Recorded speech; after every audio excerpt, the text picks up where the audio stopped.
नमस्कार, express news Bharat देख रहे हैं आप। मैं हूं आपके साथ अरशद खान। और एक खोज में ये सामने आया है कि देश इस वक्त भुखमरी की कगार पर है। बेरोजगारी का आंकड़ा 28 करोड़ के पार जा चुका है। आज एक्सप्रेस न्यूज भारत इसी पर चर्चा करेगा, क्योंकि लॉकडाउन लगा हुआ है और ऐसे में बेरोजगारी और भुखमरी न्यू इंडिया का एक नई तस्वीर निकल करके सामने आई है। मेरे साथ मेरे दोनों मेहमान जुड़ चुके हैं। सबसे पहले स्वागत करूंगा नजीफा जाहिद जी, एजीडी की अध्यक्ष हैं, राजस्थान से मेरे साथ सीधा जुड़ चुकी है। मैम, स्वागत है आपका। Thank you. मदन दिलावर जी, विधायक हैं, रामगंज मंडी, राजस्थान से। सर, स्वागत है आपका। नमस्कार।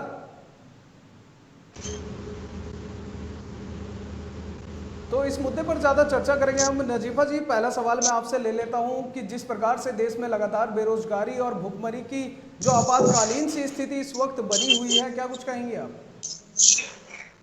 देखिए, सबसे पहले मैं ये कहना चाहूंगी कि जिस देश में धर्म के सिवा किसी और चीज की बात ही नहीं होती है, कोई और मुद्दा होता ही नहीं है, वहां बेरोजगारी अगर चरम सीमा पर है तो इसमें कोई ताज्जुब की बात नहीं है। हमारे देश की स्थिति ये हो चुकी है, हमारे भारत की स्थिति ये हो चुकी है कि मीडिया हो या कोई सा भी चैनल हो, पत्रकार हो, कोई भी बेरोजगारी के मुद्दे पे खुलकर बात करने के लिए तैयार नहीं है। मैं भारत एक्सप्रेस न्यूज को धन्यवाद करती हूँ, इस बात का धन्यवाद देती हूँ मैं कि उन्होंने इस मुद्दे को उठाया, बेरोजगारी का, जिसकी वाकई में एक उठाने की जरूरत है और इसी चीज पर बात करने की जरूरत है। लेकिन हमारे देश में क्या हो रहा है कि बेरोजगारी पर तो बात होती नहीं है, लगातार बेरोजगारी बढ़ती जा रही है, लगातार अनएम्प्लॉयमेंट बढ़ता जा रहा है, लेकिन इस पर बात करने के बजाय हिंदू, मुस्लिम, मंदिर, मस्जिद, बस यही चीजें हमारे देश में रह गई हैं। ठीक है, सांप्रदायिक भावनाओं पर जो है ज्यादा राजनीति की जा रही है, लेकिन राजनीति तो हुई है। विधायक जी, आपके पास आऊंगा सीधा। प्रवासी मजदूरों को घर भेजने पर राजनीति हुई है। भुखमरी और बेरोजगारी का आंकड़ा लगातार बढ़ रहा है, क्या कुछ कहेंगे आप? भुखमरी और बेरोजगारी का आंकड़ा बढ़ेगा। उसका कारण है कि हम हमारे देश के प्रति वफादार नहीं। हम देश में पैदा होने वाली वस्तुओं का उपयोग नहीं करते हैं और हमको बाहरी वस्तुओं का जो उत्पाद होता है उसको उपयोग करने में गर्व महसूस होता है। ये हमारे शर्म की बात है, क्योंकि हमारे यहाँ बेरोजगारी बढ़ रही है और हम विदेशी वस्तु का उपभोग करते हैं। जो हमारे देश की वस्तु को उपभोग नहीं करेंगे तो हमारे निर्माण नहीं होगी और उसका उपयोग नहीं करेंगे तो मजदूर कहाँ से लगेंगे? यहाँ का उत्पाद उपयोग करेंगे तो यहाँ के मजदूर लगेंगे। मजदूर लगेंगे तो बेरोजगारी मिलेगी। लेकिन हम स्वयं इस बात के दोषी हैं। हम सब भारतवासी बेरोजगारी बढ़ाने के दोषी हैं। हम एक संकल्प ले लें कि हम लोकल को ही अपनाएंगे और लोकल को ही ग्लोबल बनाएंगे, तो मैं समझता हूँ ये हमारी बेरोजगारी चुटकी में भाग सकती है। हम सब लोगों को संकल्प लेना यानी कि आप कहना चाह रहे हैं कि आत्मनिर्भर भारत तो पहल तो सरकार को करनी पड़ेगी। विधायक जी, मान्यता देंगे, प्रथम प्रायोरिटी देंगे तो निश्चित रूप से भाग सकती है।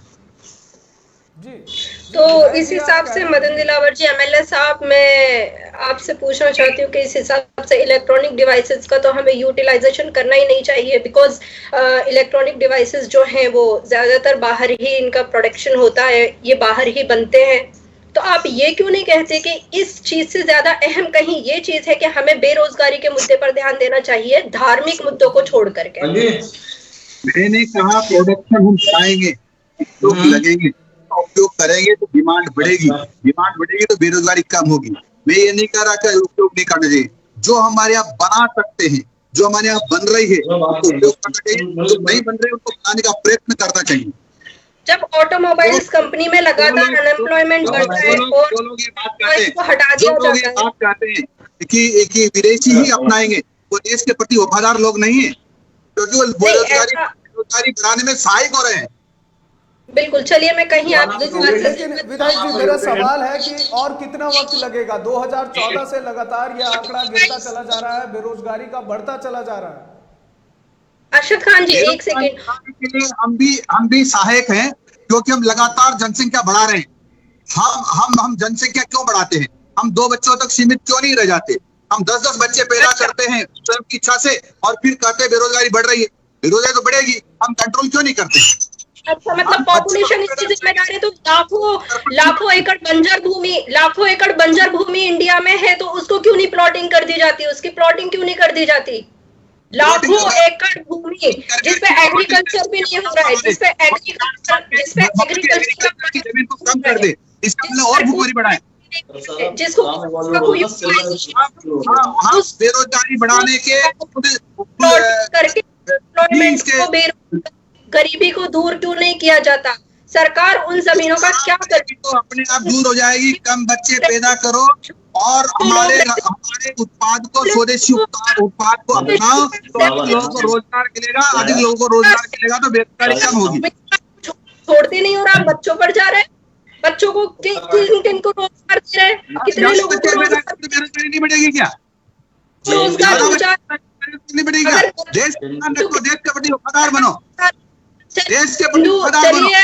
बच्चे, आप सारा किनारा कहीं ना कहीं यह है कि मुस्लिम बच्चे ज्यादा पैदा करते हैं, तो चलिए हिंदुओं में कितने पैदा करना चाहिए, मुस्लिम और हिंदू बच्चे पैदा करना चाहिए। मेरी डिबेट भी जो है हिंदू मुस्लिम पे जाने लगी है, मेरी डिबेट भी हिंदू मुस्लिम की ओर जा रही है।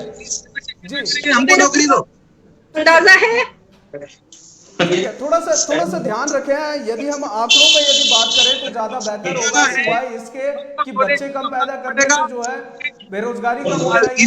विधायक जी, बड़ा ही अटकलें से आपका जा जी करना पड़ेगा और हमारे देश के प्रति वफादार बनना पड़ेगा। ठीक है, लेकिन सरकार को क्या नए आयाम तैयार नहीं करने चाहिए ताकि बेरोजगारी बढ़े, सिवाय इसके कि बच्चे कम पैदा किए जाए? बच्चे कम पैदा करना चाहिए। हाँ, बच्चों पर अटक गए आप। हिंदू पॉपुलेशन का बताइए ना, हिंदू पॉपुलेशन में कितने बेरोजगार है, कितना आंकड़ा उन लोगों का बेरोजगारी का। मैं हिंदू देशवासी मानता हूँ, नहीं होते हिंदू मुस्लिम मैं सबको देशवासी मानता हूँ, तो भारत माता के बेटे हैं, और भारत माता के बेटे हैं तो भारत माता के प्रति सम्मान प्रदर्शित करना पड़ेगा।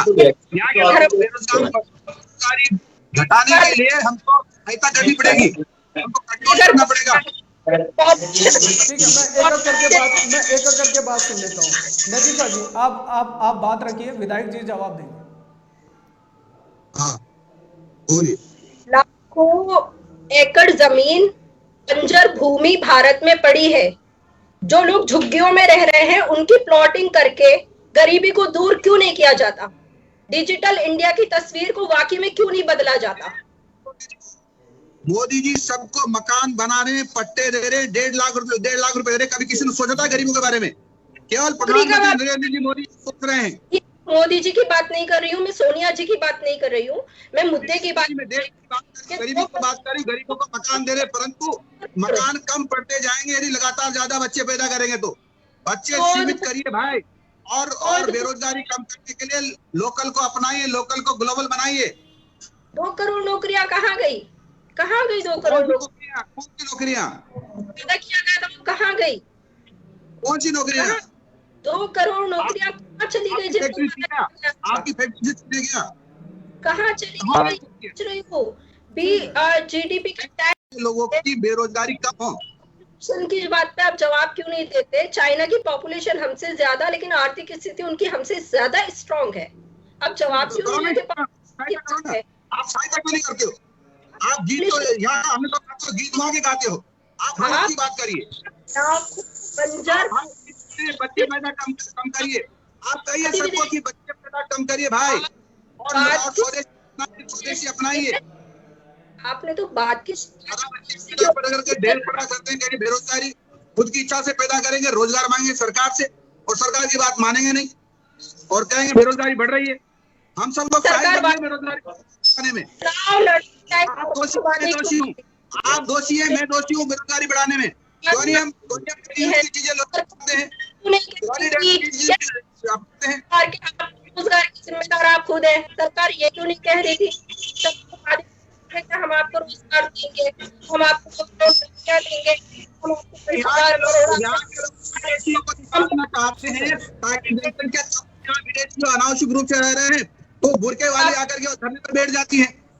आपके हिसाब से सरकार को ये कहना चाहिए कि आपकी जिम्मेदार आप हैं। तीसरे मेहमान जुड़ चुके हैं। साकिर खान समाज सेवी हैं नजीबाबाद से। साकिर जी, लगातार भूखमरी देश में है, बेरोजगारी बेशुमार है, क्या कुछ कहेंगे आप? देखिए, जिस तरह से आप देख रहे हैं पूरी दुनिया के अंदर कोरोना संकट इस टाइम फैला हुआ है और सब लोग किस तरह से इस बीमारी से मिलकर लड़ रहे हैं। मगर हमारे देश की हम बात करें तो भूखमरी एक बहुत बड़ा मुद्दा है। और अगर हम बात करते हैं अपने देश में न्यूनतम जो निचले तबके का मजदूर दिहाड़ी आदमी है वो कहीं ना कहीं भूखमरी का शिकार है। हमारे देश में जितने भी मौजूदा वक्त में कार्य हो रहे हैं, मैं समझता हूँ मनरेगा जैसी सेंट्रल गवर्नमेंट की बहुत अच्छी स्कीम थी जिसको हमारे यहाँ पिछले 10 सालों में या 16 सालों में पिछली सरकार ने बहुत तेजी के साथ उसको आगे बढ़ाया और अगली सरकार भी उस पर काम कर रही है।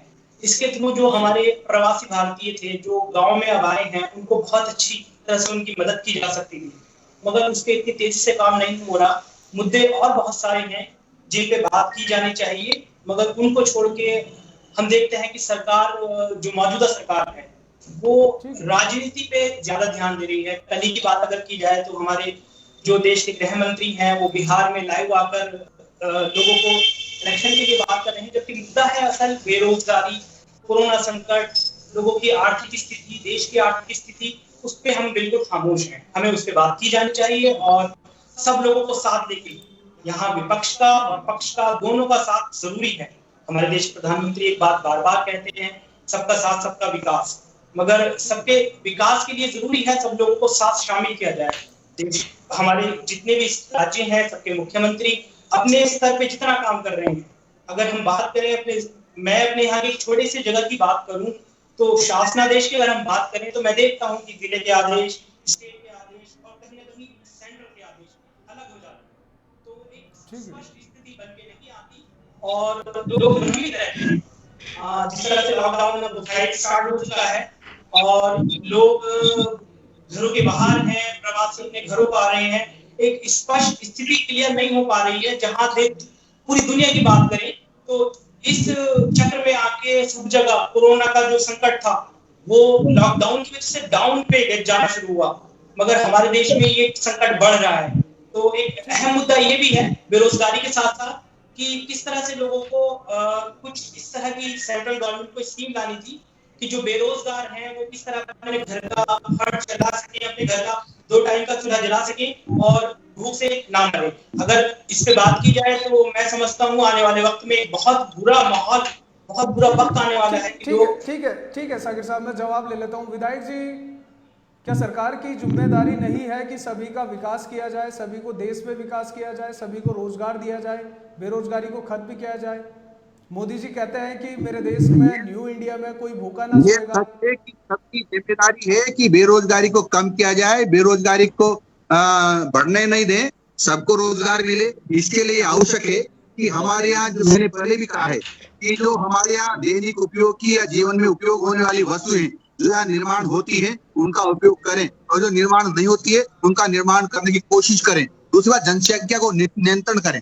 मैं कोई हिंदू और मुस्लिम की बात नहीं कर रहा हूँ, चाहे हिंदू ज्यादा बच्चे पैदा कर रहा हो चाहे मुस्लिम ज्यादा बच्चे पैदा कर रहा हो, सबके लिए कानून बने ताकि 2 बच्चों से ज्यादा कोई पैदा करेगा उसको सरकार की सारी सुविधाएं छीन ली जाए। उनको सरकारी विधायक जी, मेरा कहना है कि विदेशी संधियां इससे पहले की सरकारों ने भी की हैं और उस टाइम देश की विकास दर भी अच्छी थी, लेकिन अच्छे दिनों से लेकर आत्मनिर्भर भारत बनाने तक आपका रोड मैप क्या रहा? सरकार ने ये भी कहा था कि हिंदुस्तान के धन पर, संसाधनों पर 1 लाख मुसलमानों का सच है क्या? पहली सरकार ने तो ये भी किया था कि आतंकवादियों को आने दो, हिंदुस्तान में घुसने दो, हिंदुस्तान को बर्बाद होने दो। उन्होंने तो ये भी कहा था अफजल आतंकवादी मारा गया तो फांसी सजा है, तो बोला ये तो अन्याय हो गया है। बटाला हाउस में जो आतंकवादी मारे गए तो सोनिया गांधी रोई थी। इसका मतलब ये पहली सरकारों ने किया तो ये सरकार भी करे। ठीक है, नहीं, मेरा कहना ये नहीं है कि सरकार ये ना करे, जरूरी नहीं हम किसी के गलत कामों की जो है कॉपी की जाए, अच्छे कामों की ये कह रहे हैं इसलिए गलत बातों को स्वीकार नहीं करे, लेकिन हमको बेरोजगारी घटानी है तो 2 बिंदुओं पर हमको ध्यान करना पड़ेगा। लेकिन विधायक जी, पिछली सरकार में देश की जीडीपी 8% के ऊपर थी और अभी जीडीपी 1 दशमलव है। जीडीपी की बात छोड़ो, जी मैं कह रहा हूँ जो हो जाएगा मेन चीज तो जीडीपी है। जीडीपी का कैलकुलेटर जो है उसको घटाकर उसके पैमाने को चेंज कर जीडीपी को इंक्रीज करके दिखाया जा रहा है। तो मेन चीज तो वही है, उसी पे तो डिपेंड है। आर्थिक स्थिति कैसी है देश की, उसी पे तो डिपेंड है। और किस चीज पे डिपेंड है? अगर आप मोदी जी ने जो फंड लोगों को लॉकडाउन के दरमियान जो फंड दिया था उसे जीडीपी से कैलकुलेट किया था कि 10% ये टोटल फंड है जीडीपी का, तो जीडीपी को क्यों छोड़े और कैसे छोड़े? अरे मैं कह रहा हूँ ये सब कंट्रोल हो जाएगा, पहले जनसंख्या पर नियंत्रण करो और लोगों को अपना रोड मैप क्या रहेगा आपका? रोड मैप बताइए विधायक। रोजगार मांगते हैं, विदेशी अपना से रोजगार मांगते हैं हम लोग। सिंपल सा जवाब चाहिए मुझे क्या अपना करके हम हमारे देश से रोजगार मांगते हैं, शर्म नहीं आती? आपने करना चाहिए। चलिए I am agree with this, लेकिन ऑटोमोबाइल्स में जो लगातार अनएम्प्लॉयमेंट बढ़ रहा है तो प्रोडक्शन कैसे होगा इंडिया में? जब हमारे इंडिया के ऑटोमोबाइल कंपनीज में लगातार अनएम्प्लॉयमेंट बढ़ रहा है, लोगों को निकाला जा रहा है, एम्प्लॉयज निकाल दिया जा रहा है। आप लोग यहाँ की गाड़ियां नहीं अपना रहे हो, इसलिए वहाँ प्रोडक्शन कम हो रहा है, बिक कम रही है। यहाँ का सामान बिकेगा तो बेरोजगार लोग नहीं होंगे, उनको निकालेगा नहीं।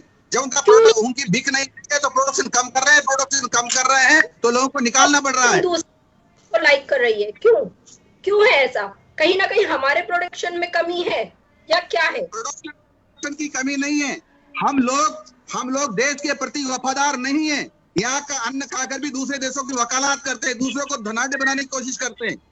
आप मुझे एक सवाल का जवाब दीजिए विधायक जी कि क्या दूसरे देश का सामान खरीदना गलत है? तो बाद में सुपर कंप्यूटर बना के दे दिया था। आज पूरा विश्व हिंदुस्तान से दवाई मांग रहा है। आपका कहना यह है कि यही एक वजह है जिसकी वजह से बेरोजगारी बढ़ी है? हाँ, बेरोजगारी बढ़ रही है, जनसंख्या नियंत्रण नहीं होने से, लोकल को नहीं अपनाने से। अच्छा, लोकल को नहीं अपनाने की वजह से और जनसंख्या नियंत्रण ना होने की वजह से बेरोजगारी बढ़ रही है। लेकिन तो फिर उसको पास में जो ट्रेनों के पास झुग्गियां बनाकर रहती है और बोतलें जो पैसेंजर जो बोतलें फेंक देते हैं उनको चुनकर, उस प्लास्टिक को चुनकर अपना जीवन यापन करते हैं। पॉपुलेशन के बारे में आपका क्या जवाब? वो करेंगे आपकी मेरी गलती से। यदि लोकल को हम अपनाते तो फैक्ट्रियां ज्यादा लगती तो मजदूर ज्यादा बनते। ये आपकी मेरी गलती के कारण से बेचारे परेशान हो रहे हैं। कहना यह है कि यहाँ मेरा सवाल सुनिए, मेरा सवाल सुनिए। हम लोकल अपनाएंगे, हम आत्मनिर्भर बनेंगे, लेकिन आपकी सरकार मैनिफेस्टो करती है, इंडस्ट्रियल समिट करती है, विदेशी कंपनियों को न्योता दे रही है, तो क्या उससे रोजगार मिलेगा देशवासियों को? और मिलेगा तो कितना मिलेगा? यहाँ मेक इन इंडिया की बात जी मिलेगा। ठीक है, तो फिर हमारे पीएम मोदी जी अमेरिका से इतना ज्यादा घुल मिलकर क्यों रहते हैं? क्यों नहीं रहना चाहिए? तो उससे दोस्ताना, अपने पड़ोसी दोस्ताना व्यवहार रखना चाहिए। इनकी बात क्यों होती है? पेट्रोल बाहर क्यों लिया जाता है? अरब कंट्री से पेट्रोल क्यों लिया जाता है? तो बताओ क्यों लिया जाता है? ठीक है। हमने कहा जो चीज हमारे यहाँ उपलब्ध नहीं है वो लेनी पड़ेगी, जो उपलब्ध नहीं है उनको यहाँ यदि प्रोडक्शन हो सकता है तो करना पड़ेगा, और नहीं है तो लेना पड़ेगा। हम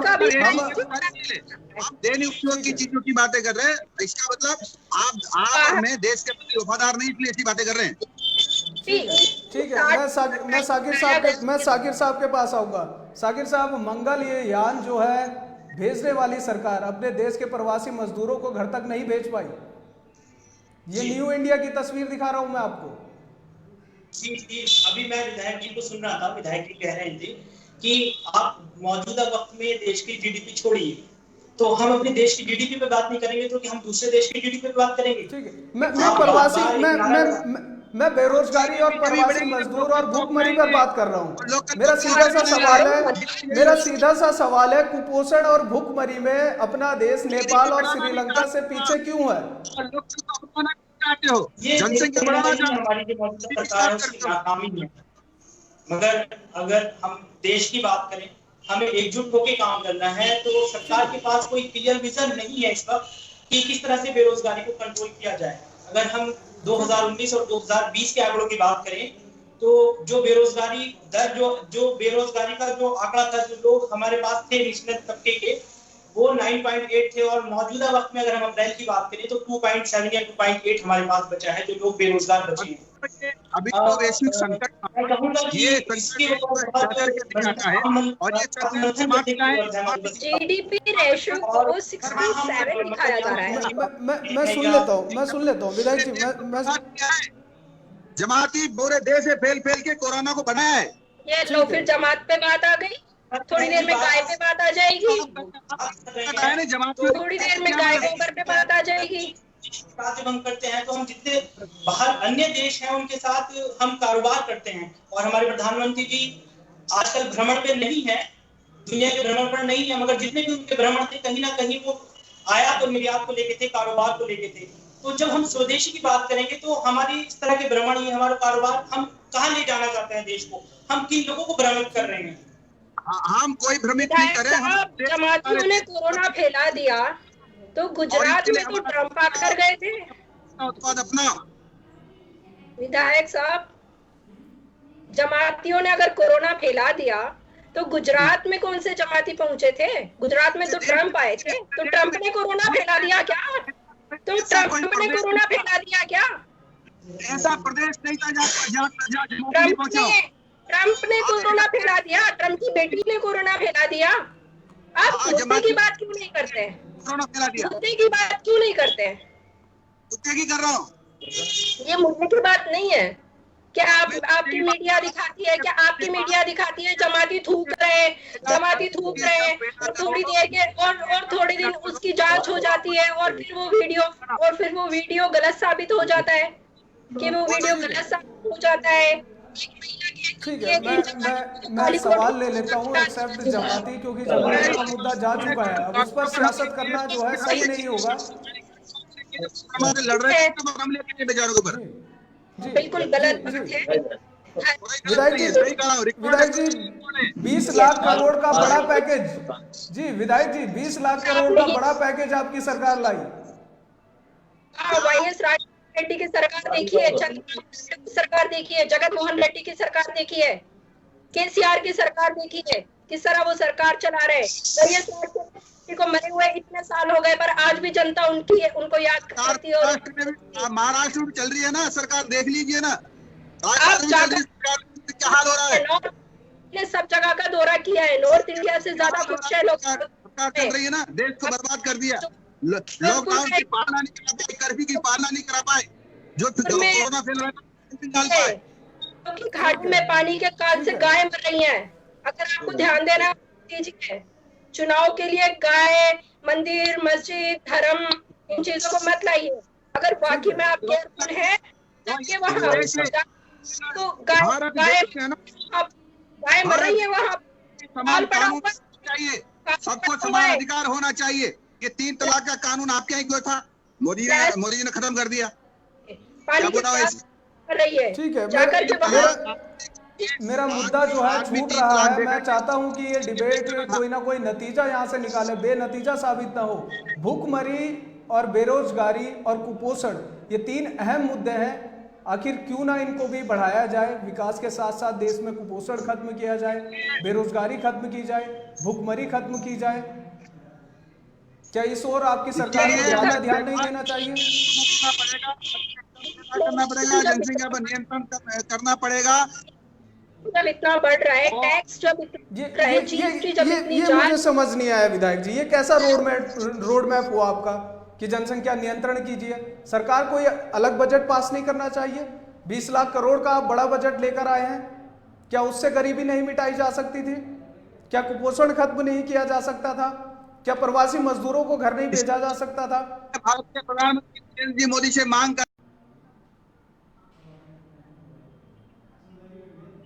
जी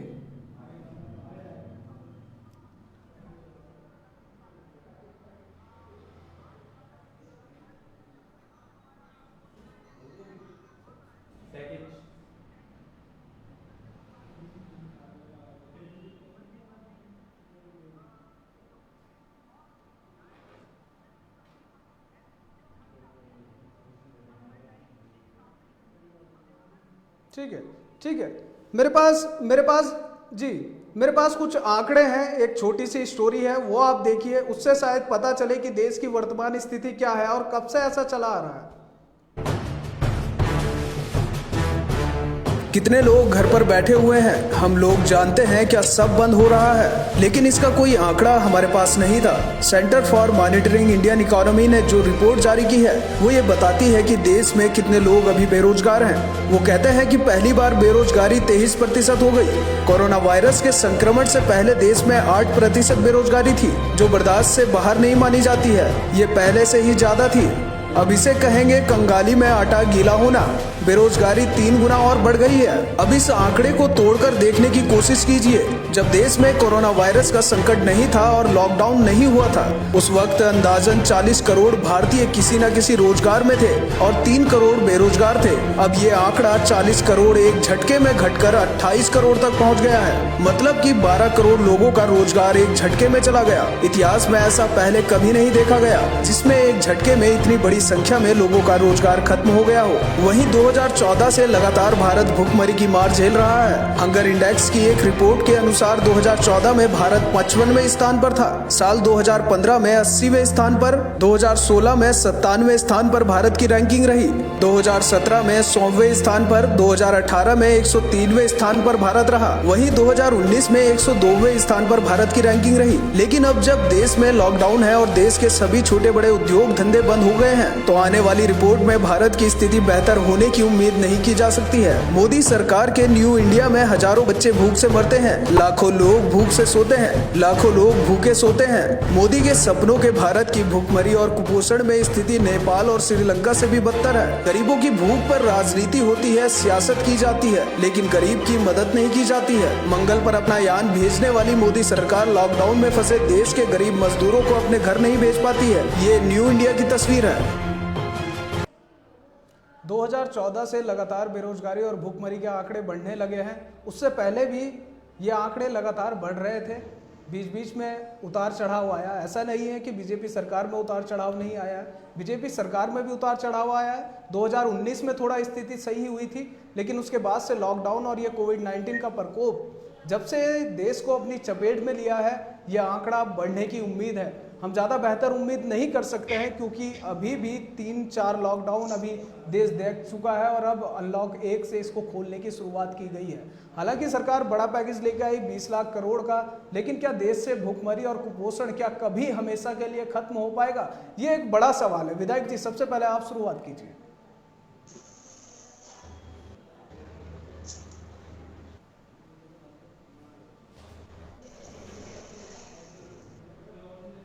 चलिए नजीफा जी, मैं आपसे ले लेता हूँ। एक बड़ा सवाल है, क्योंकि काफ़ी लंबे समय से ये चला आ रहा है, 1-2 दिन की नहीं, महीनों की नहीं, सालों की नहीं, कई सालों की ये बात हो चुकी है। देश में कुपोषण बहुत ज़्यादा है, भूखमरी बहुत ज़्यादा है।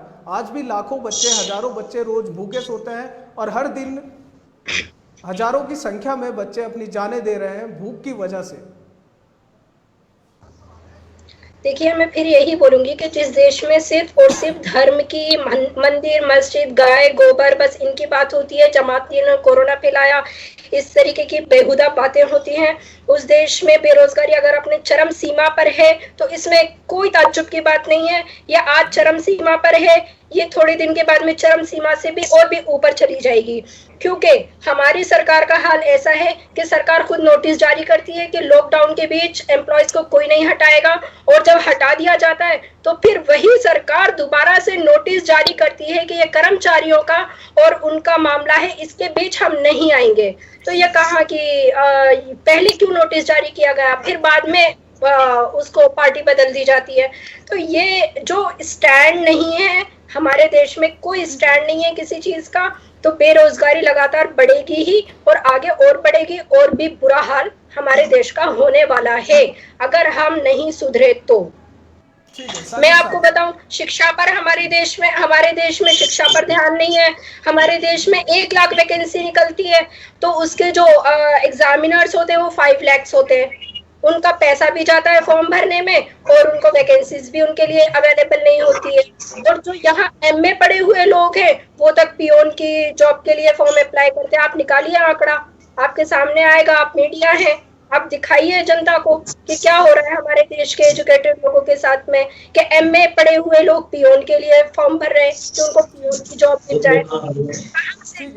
ऑटोमोबाइल कंपनी में लगातार लोगों को हटाया जा रहा है, प्रोडक्शन की बात कहाँ से होगा प्रोडक्शन? जब आर्थिक स्थिति इतनी खराब है तो प्रोडक्शन के लिए फंडिंग कहाँ से होगी? और जो फंडिंग होती है उसका कोई हिसाब सार्वजनिक नहीं किया जाता। पीएम फंड राइज का कोई हिसाब सार्वजनिक नहीं किया गया लॉकडाउन के बीच में जो मिला। गहलोत साहब ने जो फंडिंग कलेक्ट किया उसका कोई हिसाब सार्वजनिक नहीं किया गया। कोई हिसाब देश में सार्वजनिक सरकारें कितनी भी आई हो, लेकिन मजदूरों पर, गरीबों पर हर किसी ने सियासत की है, वो किसान का मुद्दा हो या फिर गरीब का मुद्दा।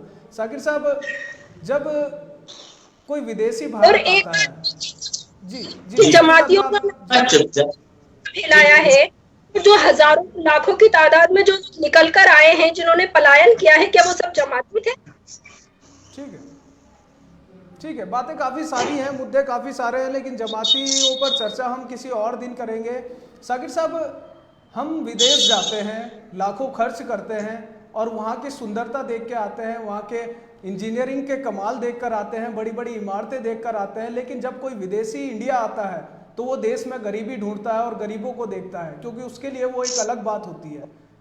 और हमारे लिए एक ये बहुत ही बड़ा सवाल है कि देश में लोग गरीबी ढूंढने आते हैं। जी, आपने बहुत अच्छी बात कही। मैं आपको याद दिलाना चाहूंगा, जब हमारे देश के प्रधानमंत्री बात करते हैं तो वो आपको कहीं ना कहीं लेके जाते हैं अपनी बातों में किसानों के बीच। और जब दूसरे देश का एक राष्ट्रपति हमारे देश घूमने आता है तो हम उस किसान को उसके सामने पेश नहीं कर पाते। ठीक है। दूसरे देश के आए किसी भी उच्च स्तर के नागरिक को हम अपने किसी भी गांव के परिवेश में ले जाना अपनी शान, अपनी आन बान नहीं समझते। हम उसको बड़े मेट्रो सिटीज तक सीमित रखते हैं, किसी गांव के परिवेश में उसको शामिल नहीं करते। आप देख रहे हैं बेरोजगारी की यहाँ डिबेट पे बात हो रही है, तो मैं बताना चाहूंगा कि अब जितने भी प्रवासी मजदूर तबके के लोग जो किसी फैक्ट्री में, किसी बड़े शहर में काम करते थे, अपने गांव को वापस लौटे हैं। भुखमरी उनके सामने असल मुद्दा होगी, क्योंकि उनके पास रोजगार नहीं है। और मैं जानना चाहूंगा आपके माध्यम से, आपके चैनल के माध्यम से, कि क्या सरकार कोई ऐसा कदम उठाएगी कि जो ये लोग अपने घरों को वापस आए हैं, अपने 2 जून की रोटी चलाने के लिए, इनके पास कोई न्यूनतम साझा कार्यक्रम होगा? बिल्कुल उठाए हैं, सरकार ने बहुत सारे कदम उठाए हैं। सरकार ने मजदूरों को अपने बलबूते पर छोड़ दिया है, आत्मनिर्भर छोड़ दिया है, वो साइकिलों से घर जा रहे हैं, उन्होंने पैदल यात्रा, उन्होंने रास्ते में अपना दम तोड़ दिया है। ये सारे सरकार के ही कदम है। नजीफा जी, फाइनल कमेंट कीजिए आप। देखिए, 20 लाख करोड़ का जो आर्थिक पैकेज की बात हो रही है वो एक आम आदमी से बहुत दूर है। हम यहाँ बात करना चाहिए एक आम आदमी की, कि एक आम आदमी किस तरह अपना जीवन, अपने बच्चे, अपना पालन पोषण कर पाए। हम बार बार एक चीज को बार बार हम अपने बीच में ला रहे हैं, मगर हम आम मुद्दों से भटके हुए हैं। किसान की बात नहीं हो रही, गरीब आदमी की बात नहीं हो रही, बेरोजगारी की बात नहीं हो रही, और आने वाले समय में हम इस संकट से कैसे उभर पाएंगे, इसकी कोई बात नहीं हो रही है। ठीक है, ठीक है नजीफा जी। देखिए, देश का जो इकोनॉमिकल सिस्टम है वो बहुत ही गलत तरीके से चल रहा है। जो देश का फंड है वो अपर लेयर में ही डिस्ट्रीब्यूट होता है, वो अपर लेयर में ही सीमित होकर के रह जाता है और नीचे जनता तक वो पहुंच नहीं पाता है। लाखों, चाहे वो करोड़ों रुपए फंडिंग कर रहे हों, जनता के लिए डाल रहे हैं, बोल रहे हैं, वो सब चीजें कहीं ना कहीं मुझे लगता है सिर्फ एक प्रोपेगेंडा है, उसके सिवा वो कुछ नहीं है। लेकिन अगर करोड़ों रुपया मिला कहाँ है? वो करोड़ों रुपया मिला कहाँ है? केवल जनधन खाते में 500 रुपए आए हैं, वो भी महिलाओं के। सॉरी, आपकी आवाज नहीं आई है जी। मैंने कहा कि वो करोड़ों रुपया मिला कहाँ है? जनधन खाते में 500 रुपए आए हैं, वो भी सिर्फ महिलाओं के, पुरुषों को उसमें छोड़ दिया गया। देखिए, वो 500 रुपए एक बार आए हैं और वो सूरज को दिया खाने का काम है। 500 रुपए से मैं सवाल करना चाहूंगा, क्या माननीय विधायक जी अपने घर का राशन चला पाएंगे? अपने 15 दिन का राशन अरेंज कर पाएंगे उन 500 रुपए में? माननीय विधायक जी का छोड़िए, गहलोत जी कहते हैं कि लॉकडाउन में एक व्यक्ति का खर्चा 2400 रुपए हुआ, तो क्या वो 500 रुपए पूरा महीना चलेगा अगर आता भी है तो? सरकार खुद कहती है कि 2400 रुपए एक व्यक्ति का खर्चा, वो भी दाल रोटी उनको प्रोवाइड की जा रही है, फिर 2400 रुपए का खर्चा पर व्यक्ति का बताया जा रहा है, फिर 500 रुपए की क्या वैल्यू है? ठीक है, लेकिन सरकार से क्या उम्मीद की जाए? जब कोविड-19 का प्रकोप आया तो सरकार खुद जनता से मदद मांगने निकली है। सरकार से क्या उम्मीद की जा सकती है? आप ही बताएं, सरकार से क्या उम्मीद की जाए? जनता को खुद समझना चाहिए कि उनको कौन सी सरकार चुननी है। मेरे हिसाब से तो बहुमत सरकार का जो कानून है उसको ही हटा देना चाहिए। कोई भी स्टेट में बहुमत की सरकार नहीं आना चाहिए और कानून ऐसा बनाना चाहिए कि कहीं ना कहीं कोई ना कोई लिटिगेशन जुड़ा हुआ हो जिससे सरकार बने और उसकी चाबी जो हो वो जनता के हाथ में हो। इस पर अध्यादेश आना चाहिए। बिल्कुल, यानी कि लोकतंत्र जनता का ही है और जनता से ही है, ये जनता को बताना जरूर चाहिए। और ऐसा हुआ है, पिछली सरकारें भी आई हैं, जनता ने सरकारें बदली भी हैं, क्योंकि ये लोकतंत्र हमेशा से ही जनता का चलता आया है। साकिर साहब, फाइनल कमेंट करें आप। और कहीं ना कहीं जनता को एजुकेशन की जरूरत है, क्योंकि साउथ इंडिया में आप देखेंगे तो एजुकेशन से ही लोग सरकार को चुनते हैं। कभी जगनमोहन रेड्डी, चंद्रबाबू नायडू, वहां पर सरकार चंद्रबाबू नायडू की आई थी, लेकिन जनता ने सूझबूझ इतनी दिखाई कि फिर बहुमत सरकार जगनमोहन रेड्डी जी की वहां पर आई है। वहां पर धार्मिक मुद्दों को लेकर के सरकार नहीं चुनी जाती। ठीक है, थोड़ा समय की पाबंदी है। साकिर साहब, फाइनल कमेंट। देखिए, मैं एक बार फिर ये आग्रह करना चाहूंगा अपने केंद्र की सरकार से कि जहां हम डिबेट पे बेरोजगारी की बात कर रहे हैं, यहाँ बैठ के एक बहुत अच्छा मुद्दा आपके चैनल के द्वारा उठाया गया है। तो बेरोजगारी सिर्फ निम्नतम तबके की, यानी जो जिन्हें हम मजदूर पेशा कहते हैं, उन्हीं के सामने ये एक मुद्दा नहीं है। मिडिल क्लास फैमिली भी इससे कहीं ना कहीं परेशान है और वो दूसरों के सामने हाथ फैलाने से आज की तारीख में परेशान है। वो अपनी दिल की बात किसी से नहीं कह सकती। हमारे प्रधानमंत्री बार बार मन की बात करते हैं, मगर किसी के मन की बात सुनना और समझना शायद नहीं चाहते हैं। इसीलिए वो कहीं ना कहीं एक आम आदमी की पकड़ से बहुत दूर हैं। ये वक्त, ये समय उनके लिए अपने आप को साबित करने का था। हमें बहुत बड़ी बड़ी बातें नहीं करनी थी। अभी हम चंद्रयान पे मंगलयान पे हम जा चुके हैं, चंद्र की सवारी हम खा चुके हैं, मगर हमें अभी आम आदमी की बात करनी थी। ठीक है, हम मंगलयान पे जा चुके हैं, हम चंद्रयान 2 भेज चुके हैं, लेकिन हम अपने देश के प्रवासी मजदूरों को घर नहीं भेज पाए हैं। बहुत बहुत शुक्रिया आप दोनों मेहमानों का मेरे साथ इस चर्चा में जुड़ने के लिए। आखिरकार कब खत्म होगी देश से भूखमरी, कब कुपोषण खत्म होगा, कब बेरोजगारी खत्म होगी? लॉकडाउन के समय में ये आंकड़ा लगभग 40 करोड़ के 28 करोड़ के, माफ कीजिएगा, 28 करोड़ के पार जा चुका है। प्रतिदिन हजारों बच्चे भूख से मर रहे हैं, प्रतिदिन हजारों बच्चे भूखे सो रहे हैं। हंटर इंडेक्स की एक रिपोर्ट ने यह बड़ा खुलासा किया है। आज इसी पर हमारी चर्चा थी। मेरे साथ फिलहाल इतना ही। देखते रहिए एक्सप्रेस न्यूज़ भारत। नमस्कार।